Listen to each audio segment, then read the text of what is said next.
I'm Mike Wilmott. This is my final assignment for AEP 855, Race, Class, Access, Gender, and Equity.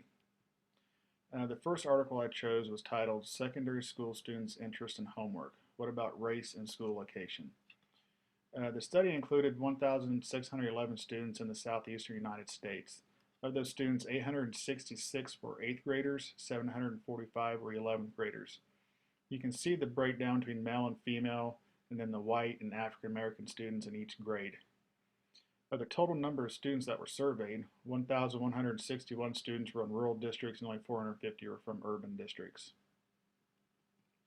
The focus of this study was to find possible factors that can influence homework interest and completion. Some of the possible factors were school location, teacher feedback, and race. School location, the study showed that educational aspirations of rural youth lag behind those students in urban districts. The study suggests that rural students place less value in academics and they focus more on personal qualities such as being dependable and getting along with others. It also suggests that the urban students focus more on academic achievement. The study also suggests that low educational aspirations of rural youth lead to a sense of school is not for me or homework is not for me. The second factor they looked at was teacher feedback. The study found that African American students found homework more interesting in classes with more frequent teacher feedback, and it also found that white students preferred classes with less teacher feedback. A possible explanation for this is that high poverty students, mainly African American, face greater social and financial hardships along with chronic stress. Therefore, adult interaction is more conducive for academic engagement. The study also found white students may have more opportunities for more structured engagements elsewhere and may view school as less exciting and confining. Studies showed that homework interest did not vary across race and school location. The difference is what your students find important to them. Do they enjoy more frequent teacher feedback? Do they like less feedback? Do they have high academic aspirations, or do they focus on personal qualities such as being dependable and getting along with others? Our leadership challenge is knowing what our students prefer, more or less feedback. What do they focus on, personal qualities or academic achievements? Northouse suggests in Chapter 13 that the psychodynamic approach encourages both leaders and followers to become aware of their own personality type. We can use this knowledge to structure our schools and classrooms to accommodate the needs of all of our students. The second article I chose was Gender Equity Matters. The beginning of this article focused on the history of gender equity, and it dates back to the 1700s, where in 1789 the Boston public school system began admitting girls, and over the next century the overall number of students may have increased. Girls still struggled to gain access to schools, classes, and certain academic content. In 1848 in Seneca Falls, New York, 300 men and women signed the Declaration of Sentiments. This was a plea for the end of discrimination against women in all areas of society. And then again in 1963, the Equal Pay Act kept employers from discriminating against wages against race, religion, gender, and national origin. And then finally, Title IX was passed in 1972, which states that no person can be denied access to educational programs on the basis of sex. The current data suggests that we have made great progress in equity, access, participation, and outcomes of schooling, yet we still have issues that need to be addressed, such as disparities in access to academic programs and athletics, sexual harassment, hate crimes, and the discrimination of women.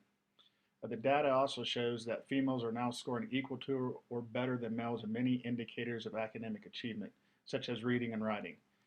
Females are still behind in math and science. Gender and discipline, females are less likely to be retained, less likely to drop out, and less likely to engage in risky behaviors such as drug use or violence. And males are tend to receive more office referrals, out-of-school suspensions, and expulsions. This just shows that not only can females be discriminated against, so can males. The article suggests that we have four areas that we need to focus on.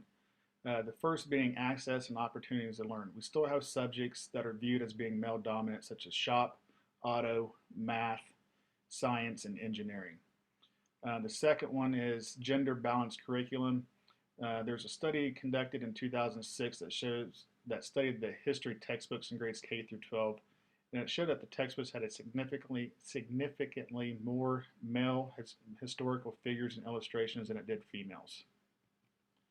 The third area of focus is gender equitable interpersonal relations. Again, studies show that male students receive more teacher interaction than female students.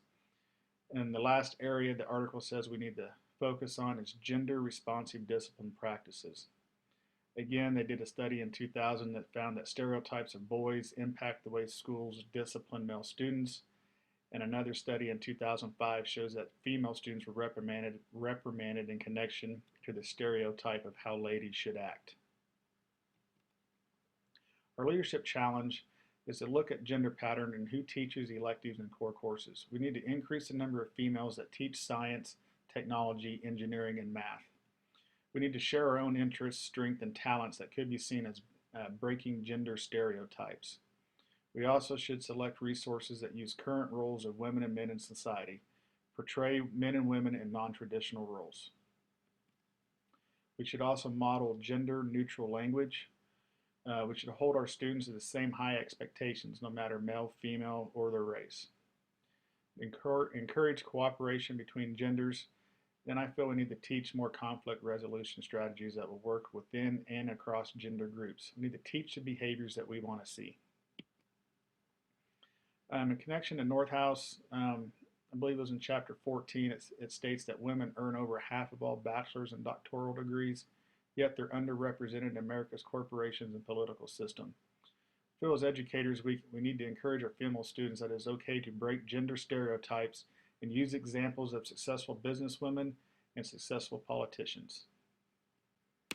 This is just a reference page showing where I found the articles. This first article I found on the ERIC Digital Library, and the second one, the Gender Equity Matters article, I just performed a Google search for it.